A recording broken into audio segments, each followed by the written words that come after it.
آج ہم نے تذکرہ امام حسین کیا، کچھ ذمہ داریوں کی بات اخیر میں کر جاؤں۔ آج جتنے بھی جوان یہاں حاضر ہیں، میں حسین کا انہیں واسطہ دیتا ہوں، حسین کے لاڈلوں کا واسطہ دیتا ہوں، خیرت کرو، اب شرم کرو۔ اب تمہاری زندگی گزارنے کے وہ طریقے نہیں ہونا چاہیے جس طریقوں پر تم آج جی رہے ہو۔ آج تمہارے چہروں پر نہ حسین کی کوئی علامت ہے، نہ کربلا والوں کی کوئی علامت ہے۔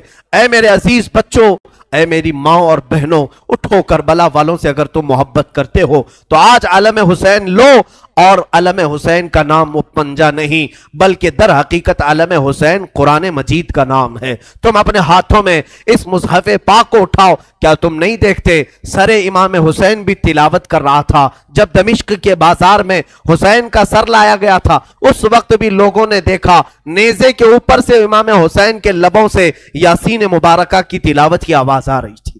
وہ حسین کٹے ہوئے سر سے بھی جب تلاوت کر سکتے ہیں، تم کیوں تلاوت نہیں کرتے؟ آج قرآن کیوں نہیں پڑھتے؟ قرآن کو کیوں ہاتھ نہیں لگاتے؟ آج ہمارے گھروں میں جو اندھیرا ہے یہ قرآن نہ پڑھنے کی وجہ سے۔ میرے آقا نے سچ فرمایا کہ تم اپنے گھروں کو قبرستان نہ بناؤ۔ جس گھر میں قرآن نہیں پڑھا جاتا اس گھر کو کہا گیا یہاں میتیں رہتی ہیں، یہاں مردے رہتے ہیں۔ کتنے گھروں میں قرآن پڑھا جا رہا ہے؟ مردوں کا گھر بنائے ہو۔ بچیوں کو بٹھاؤ، بچوں کو بٹھاؤ، قرآن ان کے ہاتھ میں دو، قرآن کی طرف توجہ کرو۔ اگر ایک بار پھر پلٹ آئی یہ امت تعلیمات اسلام کی طرف، مجال ہے کہ کوئی تمہاری طرف آنکھ اٹھا کر کے دیکھے۔ میں یہ چیلنج کے ساتھ کہتا ہوں، تمہارے پاس ایمان کی جو دولت ہے پوری دنیا چھان مارو گے، یہ دولت کسی قوم کے پاس نہیں ہے، کسی کے پاس نہیں۔ تمہارے پاس محبت رسول ہے، تمہارے پاس محبت علی ہے، تمہارے پاس محبت حسین ہے، تمہارے پاس اولیاء کاملین کی کردار ہے، تمہارے پاس ساری علامتیں تبرکات ہیں۔ تم کیوں پیچھے ہو؟ تمہارا پیچھے رہنا تو افسوس کی بات ہے۔ آج لوگ تمہیں بزدل بنا رہے ہیں، آج لوگ تمہارے اوپر خوف کا ماحول طاری کیے ہوئے، ڈر کا ماحول طاری کیے ہوئے۔ شاید یا تم نے دیکھا بھی ہوگا ہزاروں تقریریں ہیں، میں اپنی تعریف کے لیے نہیں کہہ رہا ہوں، ہزاروں خطبہ ہیں، چند ہی بولتے ہوں گے لوگ، اس لیے کہ خطبہ وائزین مقررین کی زبانوں کو بھی بند کرنے کی کوشش کر رہے ہیں۔ کتنے تو مجھے بولتے ہیں یوں نہ بولو مولانا، بہت جلدی گرفتار ہو جاؤ گے، بہت جلدی جیل میں چلے جاؤ گے، حکومت کی تمہارے اوپر نظر ہے، ڈپارٹمنٹ میں تمہارے ریکارڈ ہیں، بہت ساری باتیں ہیں۔ میرے عزیزوں، ایک طرف میرے پاس یہ امت مصطفیٰ پھولی بھٹکی ہوئی قوم ہے، ایک طرف میرے آقا کی قرآن عظیم ہے اور حسین اعظم کے کربلا کے واقعات ہیں۔ مجھے بتاؤ، کیا حسین ابن علی کا سامنا قیامت کے دن نہیں کرنا ہوگا؟ کیا ہم جیسوں کو پکڑ کر قیامت میں نہیں پوچھا جائے گا مولا نے تجھے زبان دی تھی، مولا نے تجھے قرآن کا علم دیا تھا، رب نے تجھے حدیثیں عطا کی تھی، تو نے اپنے حبیب کی امت کے ساتھ کیا سلوک کیا؟ کیا تو انہیں سبحان اللہ اور نعروں میں ہی سلا دیا کرتا تھا؟ اگر قیامت کے دن مجھے یہ سوال ہوگا میں کیا جواب دوں گا؟ اس لیے میں یہ بہتر سمجھتا ہوں حق بولنے پر اگر گرفتاری ہو جائے تو میری گرفتاری کوئی معنی نہیں رکھتی، اس لیے کہ مجھ سے کئی لاکھ درجہ گنا بہتر امام زین العابدین جب گرفتار کیے جا سکتے ہیں اور مولا حسین کے گھر والوں کو قیدی بنایا جا سکتا ہے تو ہماری لاکھوں زندگیاں ان کی قید پر قربان ہوں۔ ہمیں قید سے ڈر نہیں ہے، ہمیں کوئی گرفتاری سے خوف نہیں ہے، اور ہماری زبانوں کو خریدنے کی کوشش بھی نہ کرو، ہمارے الفاظ کو خریدنے کی کوشش نہ کرو۔ اے مسلمانوں، میں جو بول رہا ہوں ایک بات یاد رکھنا، اگر لوگوں میں بدگمانی ہے میرے متعلق، بدگمانی کرتے ہو پیسوں کے لیے، مال کے لیے، یا میں اپنی فیلڈ بنانے کے لیے بول رہا ہوں، تم خام خیالی میں ہو۔ انشاءاللہ میں کس مقصد سے بول رہا تھا اور تم کس مقصد سے سن رہے تھے، آج میں صفائی نہیں دوں گا، کل بروز قیامت رسول اللہ کے سامنے فیصلہ ہو جائے گا، قیامت کے دن فیصلہ ہو جائے گا انشاءاللہ۔ میرا وجدان یہ کہتا ہے میں کہاں کھڑا رہوں گا اور تم کہاں کھڑے رہو گے، یہ قیامت کے دن ہی پتا چلے گا، قیامت کے دن پتا چلے گا۔ اگر میری بات آج آپ تک پہنچتی ہے تو عمل کی طرف آؤ، ہیلے بہانے نہ کرو۔ مجھے مارنا ہے مار لو، مجھے کوسنا ہے کوس لو، دو چار گالیاں مجھے دے لو اگر دل ٹھنڈا ہوتا ہے۔ میرے اخلاق برے ہیں، میرے اعمال برے ہیں، ہو سکتا ہے میں نکما ہوں، ہو سکتا ہے میں کم علم ہوں، ساری باتیں مجھے منظور ہیں، لیکن جس چیز کی طرف میں تمہیں دعوت دے رہا ہوں وہ دعوت کو ہلکا مت سمجھو، اس بیان کو ہلکا نہ سمجھو۔ میں تو تمہیں محبت رسول کی طرف بلا رہا ہوں، میں تمہیں مولا حسین کے کردار کی طرف بلا رہا ہوں، اسے تو نہ کوسو۔ میں کمتر ضرور ہوں لیکن جس کی دعوت دے رہا ہوں وہ دعوت کمتر نہیں ہے، وہ دعوت ہلکی نہیں ہے۔ آؤ، میں ہزاروں نوجوانوں کی آج زندگیوں کو دیکھ رہا ہوں، تمہارے ہاتھوں میں آج دنیا نے کیا پکڑایا ہے؟ گندے نغمے، گندے موبائل کی فحش تصویریں، تم اسی کو دیکھ کر رات گزار رہے ہو، اسی سے صبح کر رہے ہو، تمہارے کان نغمے سن کر سوتے ہیں اور گانوں کی دھن پر صبح کرتے ہو۔ یہی اخلاق کل قیامت میں مولا حسین کے سامنے تم کھڑے ہوں گے، حشر کے دن تمہیں رسول اللہ کے سامنے کھڑا ہونا ہے، ان کے بچوں کے ہاتھ میں۔ ارے 11 سال کا بچہ جب تلوار اٹھایا تھا، تم اپنا موبائل اٹھا کر کے اس کو دکھاؤ گے؟ میں نے جوانی میں موبائل اٹھایا ہے، انہوں نے تلواریں اٹھائی تھی، کس لیے؟ امت مصطفیٰ کی حمایت کے لیے، شریعت طاہرہ کی حفاظت کے لیے۔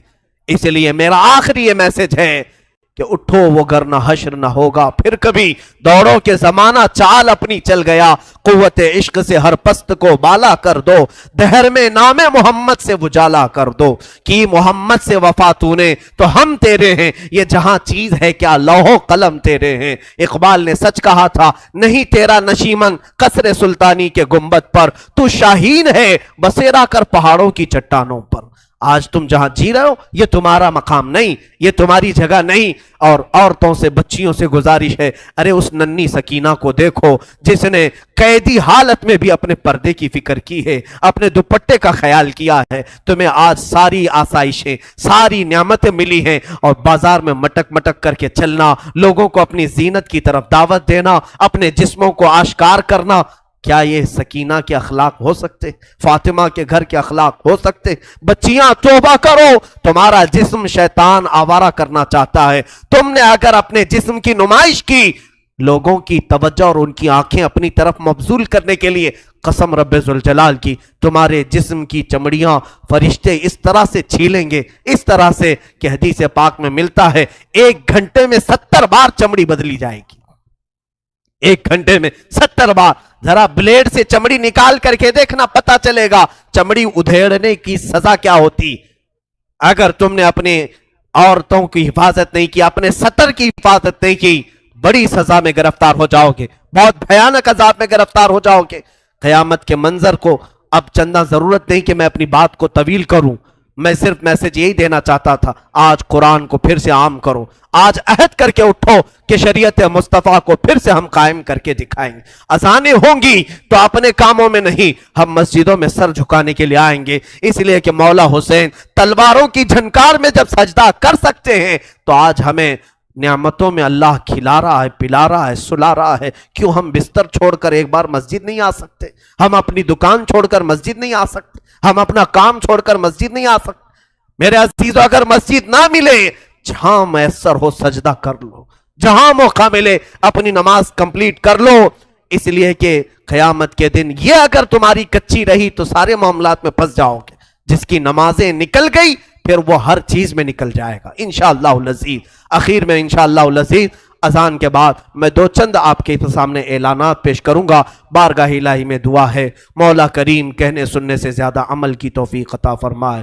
اے رب قدیر، آج جو بھی شہادت امام حسین کا تذکرہ ہوا، اے ذوالجلال خدا، ہم سب کی آوازوں کو تو سن رہا ہے، ہمارے آہو بکا کو تو جانتا ہے۔ ہم غم حسین میں آج بیٹھے ہیں تیرے گھر میں، مولا جتنے یہاں حاضر ہیں سب کی حاجتیں پوری فرما دے۔ مولا جتنے سن رہے ہیں، خواتین، بچے، بچیاں دور دراز سے جو اس پروگرام کو سن رہی ہیں، شامل ہیں، مولا ان سب کو بھی ہم دعاؤں میں شامل کرتے ہیں۔ مولا حسین کی برکتیں ان سب کو بھی عطا فرما۔ اے اللہ، آج عاشورہ کا دن ہے، اے کریم خدا، آج تیری رحمتیں اترتی ہیں، تو بندوں سے راضی ہوتا ہے۔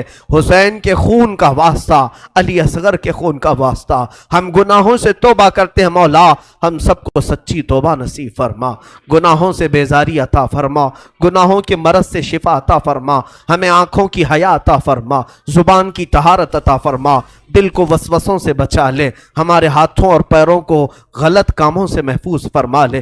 اے کریم خدا ہماری بچیوں کو بے آبرو ہونے سے بچا لے، ان کے جسموں کو ان کے سطر کی تو حفاظت فرما۔ اے کریم خدا پورے ہندوستان میں امن و امان عطا فرما، اسلام و سنیت کا بول بالا فرما، کفار و مشرکین کے برے منصوبوں کو خاک میں ملا دے۔ اے رب قدیر تیرا احسان ہے تو نے ہمیں اسلام پہ پیدا کیا، تیرا احسان ہے تو نے امت محمدیہ میں بنایا، تیرا احسان ہے تو نے ہمیں علی اور حسین کے گھر والوں کے تذکرہ کرنے والوں میں پیدا کیا۔ اے مولا یہ محبت حسین ہماری زندگی کی آخری سانس تک ہماری زندگی میں عطا فرما۔ اے رب ذوالجلال اس مسجد پاک میں بچے جوان بوڑھے جتنے حاضر ہیں، جو جس پریشانی میں مبتلا ہے مولا تو بہتر جانتا ہے، سب کی پریشانیاں دور فرما۔